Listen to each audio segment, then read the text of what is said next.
Bangladesh Bank and IMF looked into it jointly, and we found that there was some double counting. No data is being manipulated by this government. Our message is very clear. If you don't behave, we will not allow you to continue your business. Investors from China will be coming to Bangladesh and setting up factories. Business has not been impacted. And we are still importing from India in huge quantities, legally and illegally both. Inertia for not doing reforms and a complacency that we have achieved a lot without doing anything. Why should we do it and take unnecessary risk? With China, like the Padma Railway Bridge, not the Padma Bridge itself, that's a good project, but for the railway project, which cost double the Padma Bridge, and still very little traffic in that through that railway bridge.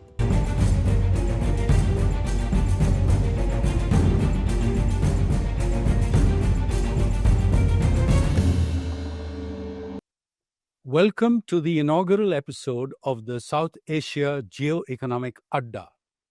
Today, we will focus on the Bangladesh development story and its challenges. Bangladesh is an undoubted development success. In 2026, it will become the largest country to ever graduate from least developed country status. Other countries that have graduated have been very small, with the largest one having a population of only 2.7 million. Bangladesh crossed the per capita GDP of Pakistan in 2016 and even India in 2019 till the current year. Many of its social indicators, such as life expectancy, female labor force participation, and infant mortality, are better than those of India. It has also done remarkably well in controlling population growth. Its economic growth in the 21st century has been based on two pillars: remittances and ready-made garments. But there are concerns about whether Bangladesh can sustain its growth. It is also going through a rough patch in its relationship with its largest neighbor, India, since the administration of Professor Muhammad Yunus took over a year ago. To discuss all these issues and more, I can think of no better guest to kickstart the South Asia Geoeconomic Adda than Dr. Ahsan Mansur, the 13th governor of Bangladesh Bank. Dr. Mansur is a highly distinguished economist whose career has spanned academia, the IMF, and leading policy institutions in Bangladesh. He served for over 3 decades at the IMF. Back home, he co-founded the Policy Research Institute of Bangladesh and chaired BRAC Bank before taking charge at the central bank. Welcome to you, Ahsan. My first question for Dr. Mansur is on the Bangladesh economy, the macro situation. The white paper on the economy of December 24 says that the actual growth rate in the economy is systematically lower than official statistics show. The record of poverty alleviation turned out to be a vainglory, it says.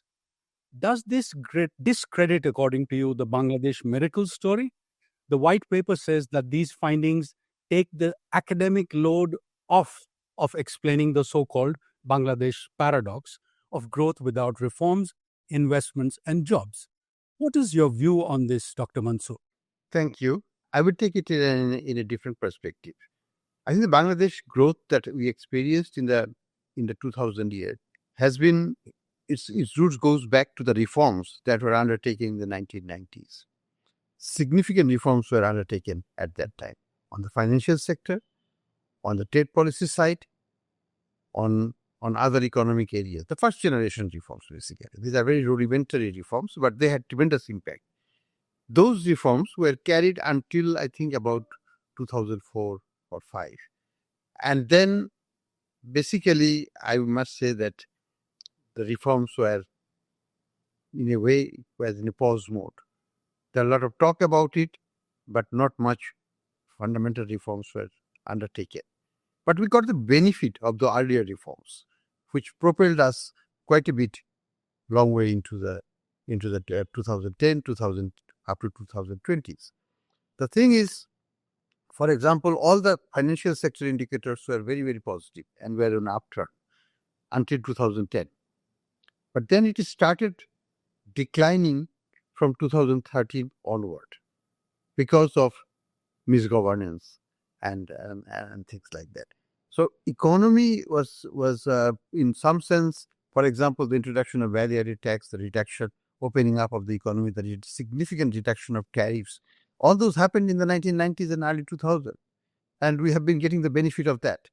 But unlike many other countries, including India, we didn't pursue reforms further, and that's why I would say that it is we are paying the price in the recent years. There is slowdown in the economy, the reversal in the foreign reserves position from 48 billion to 24 billion.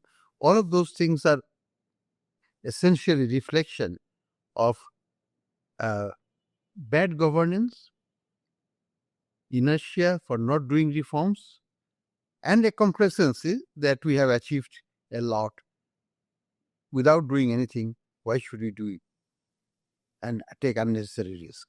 So those are the combination of factors, in my view, that has, in some sense, put Bangladesh into a precarious condition where the growth slowed down, investment slowed down, as well as our performance in the macroeconomy, which is Bangladesh is very well known to be a very stable country in terms of macroeconomic management. That was also dented in the recent years. Right. Okay, let's move on to our next question, which is also on the macro plane. There has been much discussion and even angst in India on Bangladesh crossing India's dollar GDP per capita in 2019. Of course, although the figure has been reversed in 2024, as per the latest World Bank data. Are current growth rates now corrected for the anomalies, or is there a process underway to correct these? Have the World Bank and IMF done any data corrections of their own? Actually, the growth, the GDP statistics are being managed and also with technically supported by IMF, World Bank, and UN teams. So they are looking into it. They were also involved in the past. It is not something new. There has not been any correction except for the introduction of quarterly GDP in recent time, and which enables us to monitor it much more closely. And I think the GDP numbers that we see, I cannot say whether that is overstated, but that possibility is there. But I cannot say that it is definitely overstated. That I cannot say either. We have not really looked into it from the angle of whether the previous government systematically overstated. No, that issue has not been looked at. But what has been looked at is that, and being addressed, is that no data is being manipulated by this government. Everything is reported as per the collected statistics without any political intervention and so on. What I would hope that this government will do before it leaves, hand over the power, is making it a statutory things, like something outside the ministry. BBS should be taken outside the ministry, placed under the parliament or something like that, and no minister should have any authority to approve any number. The numbers should be posted to websites as it happens, without interference. That should be done before the handover. But on the issue of in Bangladesh crossing in terms of GDP per capita, the India issue, I would say that was a coincidental thing, because India was suffering badly from COVID at that time. Bangladesh was less impacted during the COVID period. So our GDP temporarily exceeded, per capita GDP temporarily exceeded, and then it reversed in its natural way. So that's not something to brag about or talk about. Yeah, and of course, as you know, in terms of purchasing power parity, India figures in any case have always been. And in terms of nominal GDP, we are actually not too far apart. That's all. But just a related quick question on this, Ehsan, is that there was, for a period, there was some significant concern on the trade figures, on some double counting of the trade data on exports. Has that been corrected? Yes, that has been corrected. We looked into it, Bangladesh Bank and IMF looked into it jointly, and we found that there was some double counting. So that has been adjusted. About export figures came down by about $4.5 to $5 billion, and that is now reconciled with the customs, and everything is now in place. Okay, great. Now, the Bangladesh economy went through a very difficult phase, and it has been continuing over the last few years, but especially in the last 1 year. Can you please briefly explain to our viewers the crisis arising from the monsoon revolution and other previous ongoing issues? What is the current situation? How optimistic are you about revival? I see the IMF in its latest Article 4 projecting a rather optimistic 5.4% growth rate for financial year 25-26 versus 3.8% in the last financial year. Yes, I think we had inherited, when I joined last year this time, August, like our reserves are falling rapidly. Our inflation was accelerating rapidly. It went up to 12.5%, and the food inflation crossed 14.5%. Many banks, foreign banks, stopped dealing with Bangladesh. They shut down or they limited our access limit with them. So, and there was serious shortage of dollar in the money market. So that was August last year. Now, what happened in the last 1 year? In FY25, thanks to our export performance as well as remittance performance, remittances grew by about 29%, export grew by about 9%. What we've seen is that current account from minus 4.5 billion is a surplus of 1 billion. What we have seen, the overall balance, which was 4.5 billion negative, turned into 3.5 billion surplus. We started building up reserves. Foreign currency situation not only improved, actually Bangladesh Taka was appreciating for a while until Bangladesh Bank decides to step in and buy about close to $900 million from the market in the last 1 month. So still the market is oversupplied with dollar. So situation has completely changed. And our reserves, which was around 24 billion, 25 billion, has crossed 30, is now close to 31 billion as of today. So we are in a very different track. There is no shortage of dollar. We have liberalized actually the foreign exchange availability. We have allowed us AD banks to decide on behalf of the clients to remit their money, not to even come to the central bank for approval. So a lot of liberalization is also happening. We believe the worst is over. Inflation has come down, but not as much as we hoped for. Inflation currently is at 8.5% from 12.5%. So it's a 4 percentage point reduction in the last 1 year. But I hope it will come down another 4.5% in the next 1 year. So that's our expectation. We are working on it. The monetary policy is still quite tight. The policy rate is still at 10%, and we don't want to reduce it until inflation comes below 7%. So that's our stated policy. We think that the crisis is behind us. We are now going to undertake reforms in the banking sector. There is a serious problems with the financial system and financial sector. I think you will come to that later. Yes, absolutely. Thank you for that overview. Yes, you have actually done a Herculean job of reviving the financial sector, all the indicators that I have seen, where there has been a crisis of confidence. As we all know, the most critical issue is trust in banking.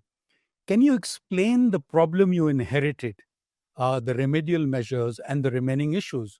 I mean, obviously, everybody is aware of the issue of bad loans globally.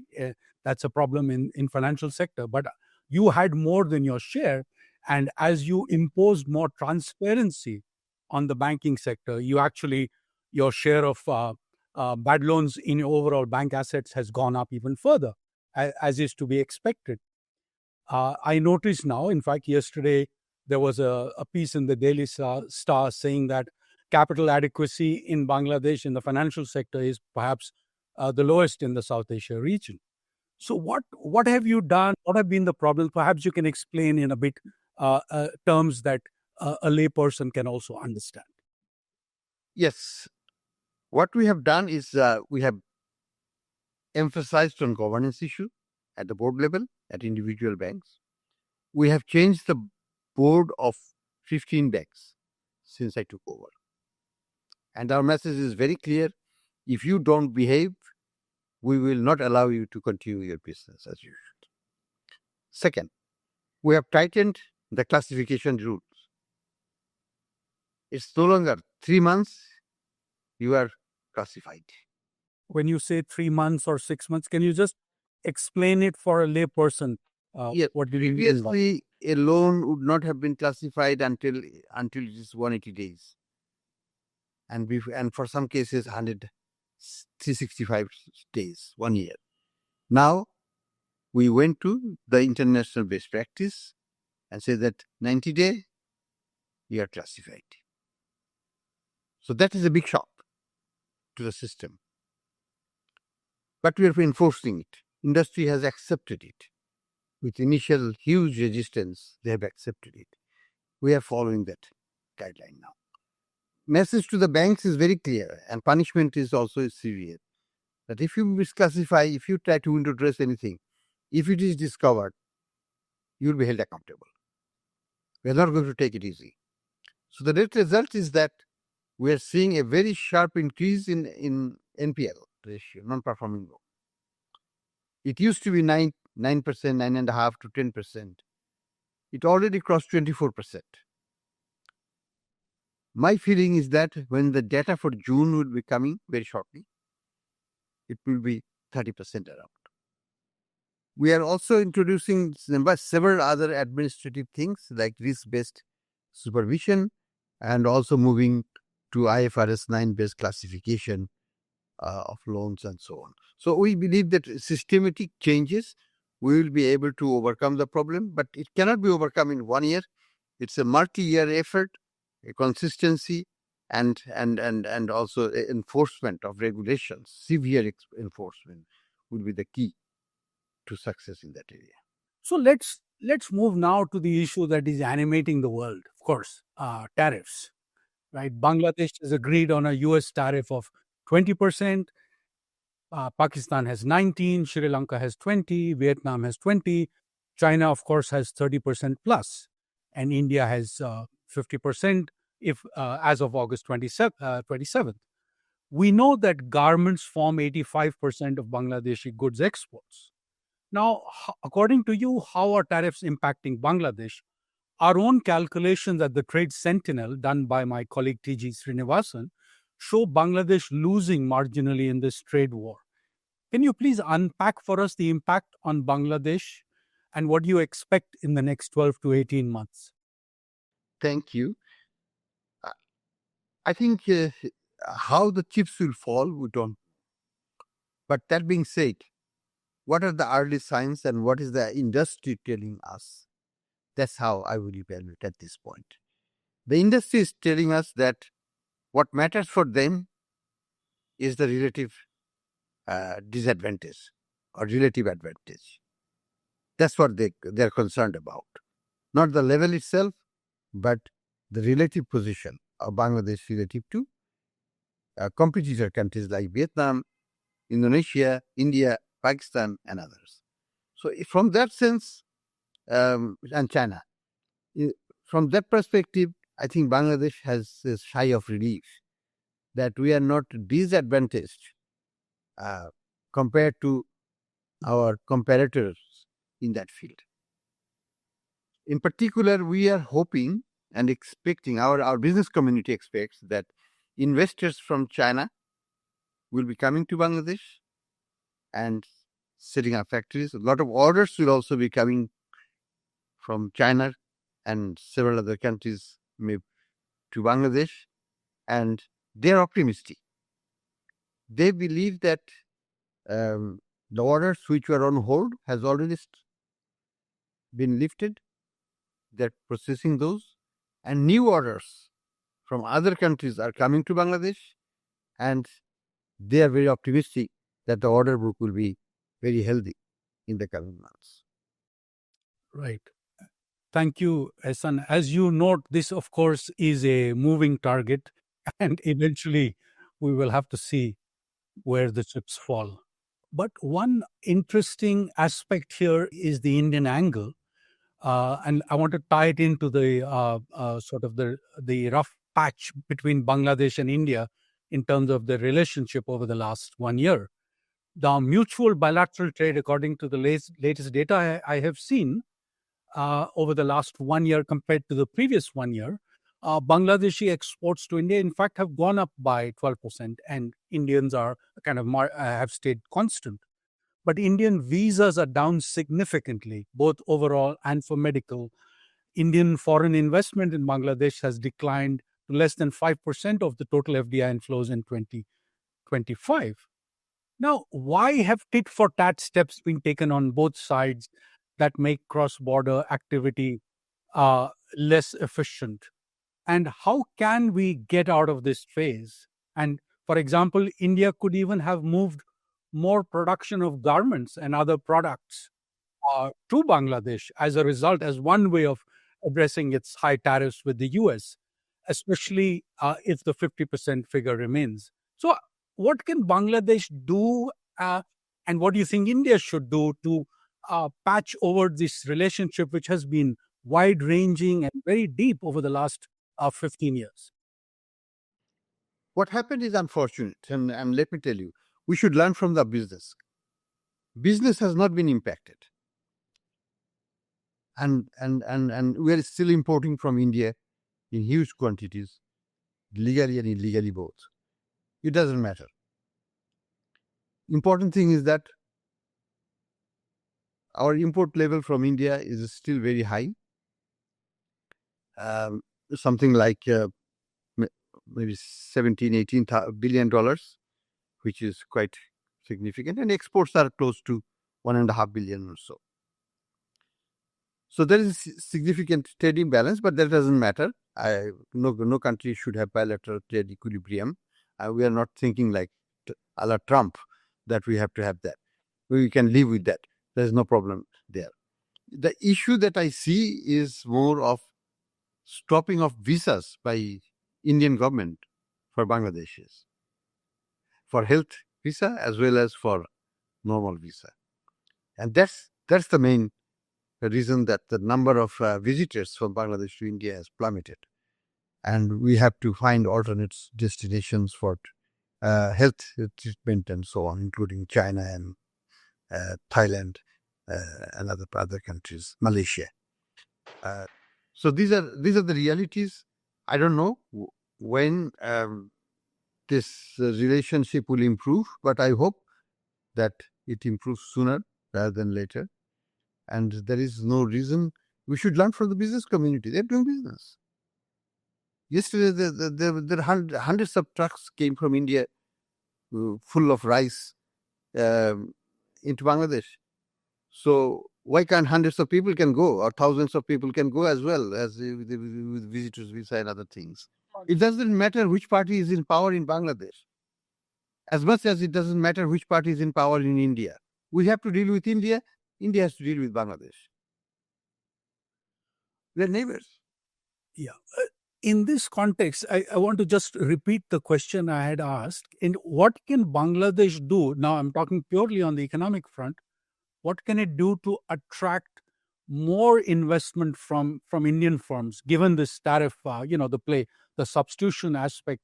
Now, in any case, these value chains are tight, but I think there is an opportunity for firms in both countries to sort of deepen their value chains. What can Bangladesh do to attract that kind of investment? I think Bangladesh, legally and otherwise, is open for business to anybody, any country. There's nothing discriminatory against Indians. What we need is basically warm up our, what I would say, relations in the form of ease of travel, ease of communications, and also both sides um, reducing the rhetorics against each other in the media and so on. Thank you. So let me move on to now a little bit or more of a macro issue. And many have expressed, and this has come out, as you know, much more since the new administration took over, the concern in Bangladesh about the quality of large projects, the resultant unproductive debt. And globally, as you know, China often comes up when these issues are raised. So I have two sub questions on this. One is on the overall project quality and debt structure of Bangladesh. And the second sub question is, what is the extent of China's involvement in different projects? And is the China debt a concern? I notice in your own Bangladesh bank paper that China has, as of June 24, about a 1/3 share in private long-term external debt, which is quite high and unusual. If you look at the global picture, the investors coming, what is the surplus country in the world today? It is China. Who has the highest level of reserves, which is ready for investments through official channel? It is China. If you add the Chinese reserves and Hong Kong reserves, that exceeds the combined reserves of the rest of the world, perhaps. That's the reality. So Chinese will be interested in investing abroad, not only in Bangladesh, but in any country in the region.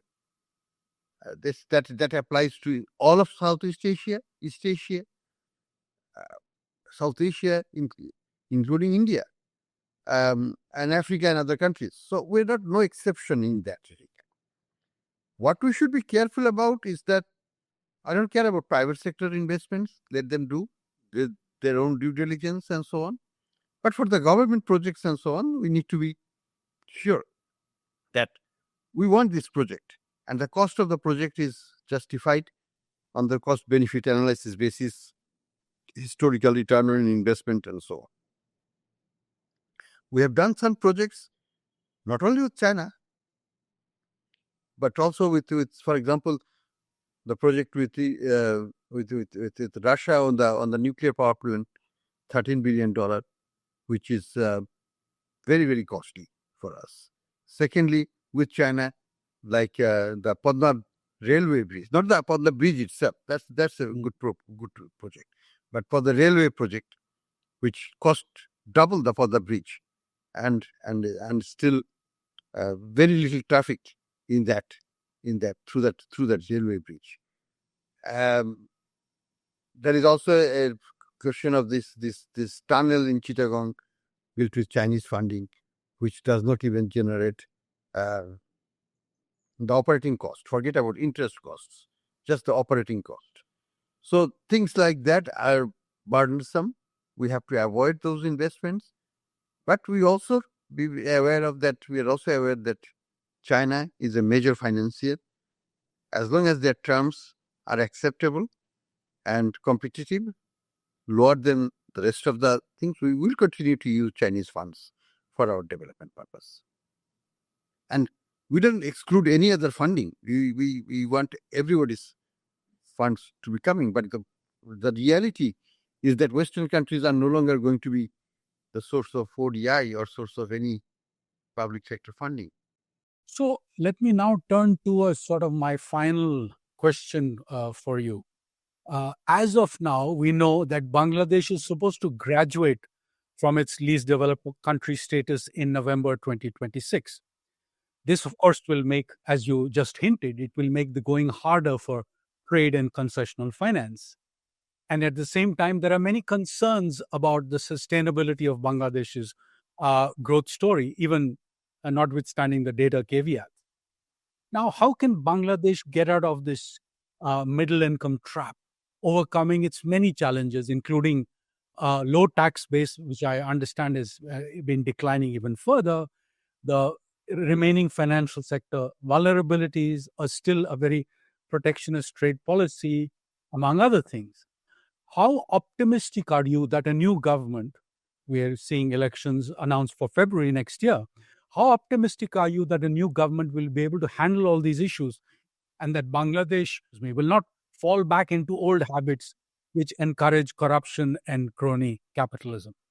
Well, there is no guarantee against those kind of fallback.